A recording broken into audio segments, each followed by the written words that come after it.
Greetings, podcast listeners. Welcome to History from one student to another, and another episode from my series on Stalin's Russia. In this episode, we will be looking at the policies and views of Stalin towards women. If you remember from Nazi Germany and Mussolini's Italy, women were treated as a whole different class to men and had a specific set of ideals put upon them.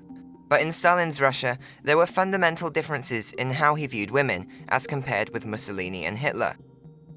In fact, before 1924, the Soviet government had tried to liberate women and establish gender equality as they took steps to weaken the traditional family structure, which exploited women. Left-feminist Bolshevik leaders like Alexandra Kollontai were the frontrunners in advocating for equality, although Lenin's views remained somewhat conservative. For this episode, let's begin by observing a number of policies of the Soviet Socialist Republic under both Lenin and Stalin. Some of the earliest reforms introduced were free contraceptive advice and the legalization of and availability of free abortion in 1920. Other than this, changes were made to marriage laws, as they were to be brief civil ceremonies performed in register offices, and all that was needed for divorce was for one partner to request it. In 1926, a brand new family code reinforced earlier rights and also gave women in common law marriages equal rights to those in registered marriages. In Muslim regions, feudalist social structures remained, though the communists raised the minimum age of marriage to 16, and polygamy and bride money were banned. The minimum age of marriage was previously lower in these regions, but it was raised to be closer to the European parts of Soviet Russia in the West, where it was 18 years of age. The communists encouraged women to oppose traditional practices and organized a mass political activity known as hujum or kujum, where women did exactly this. It was a series of policies and actions initiated by Joseph Stalin to get rid of gender inequality. Something else that differs, as I'm sure you will remember, from Hitler's Germany and Mussolini's Italy, is that in the early 1920s, in Russia, equal education was provided for males and females. State and workplace nurseries were provided to enable mothers to work outside of their home, something that was discouraged by the other dictators of the interwar period. All of this was originally enacted by, influenced by, or proposed by Lenin, but under Stalin, some of these benefits for women were reduced or removed. In 1933, the growth of the Soviet population was in decline. In fact, by 1934, the divorce rate in Moscow was 37%, and there had been almost thrice as many abortions as there were live births. While the speed of population growth was 24% in 1928, rates of population growth continued to fall afterwards, until 1940. Within the 1930s, there was a growing fear of war following Hitler's rise to power. So, from 1935, Stalin began to push traditional family values to increase the Soviet population.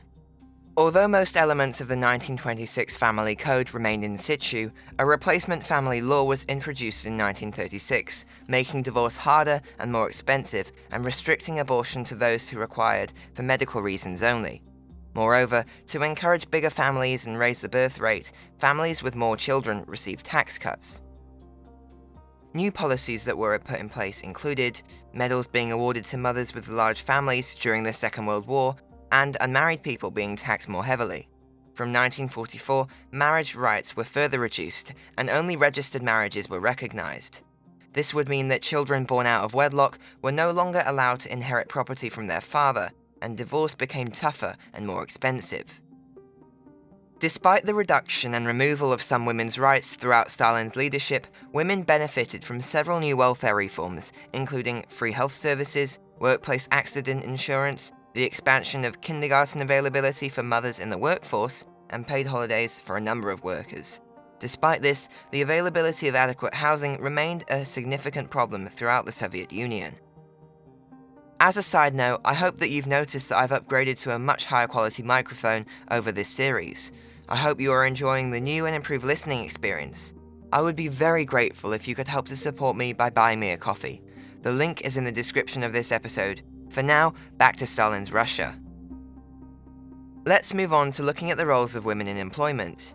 Traditionally, women were employed in agriculture, textiles, and services, but their positions improved considerably under the Bolsheviks and especially under Stalin's rule. In fact, by 1939, 1/3 of all engineers and 79% of doctors were women. Women were deliberately encouraged to play their part in Soviet Russia's economic development. Hence, women were allowed to be employed in all industries and had similar, if not identical, rights to men. In 1928, the number of women listed as workers or employees was around 2.8 million. By 1939, this figure had risen to just over 13 million. By 1933, women made up 33% of the industrial workforce, with an increase to 43% by 1940. Despite Stalin stressing the importance of family life and having children in the 1930s, women of all ages continued to work. Although there were fewer than men, there were still many female model workers in the Stakhanovite movement, and by 1936, a quarter of all female trade unionists had exceeded their production targets. The attitude of Stalin's Russia to women was very different from that of the Third Reich.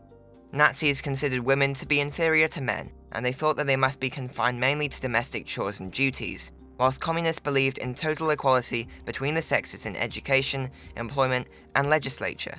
Despite this, the reality was that the access to higher administrative posts wasn't equal between men and women, and patriarchy remained a widespread factor in society, with many working women retaining their role of fulfilling their household responsibilities. Thank you for listening to this episode of my podcast. Please click follow or subscribe to be notified when the next episode of History from One Student to Another is released.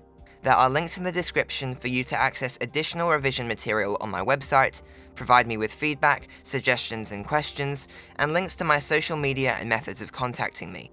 Again, I would be very grateful if you would be so kind as to buy me a coffee via the link in the description.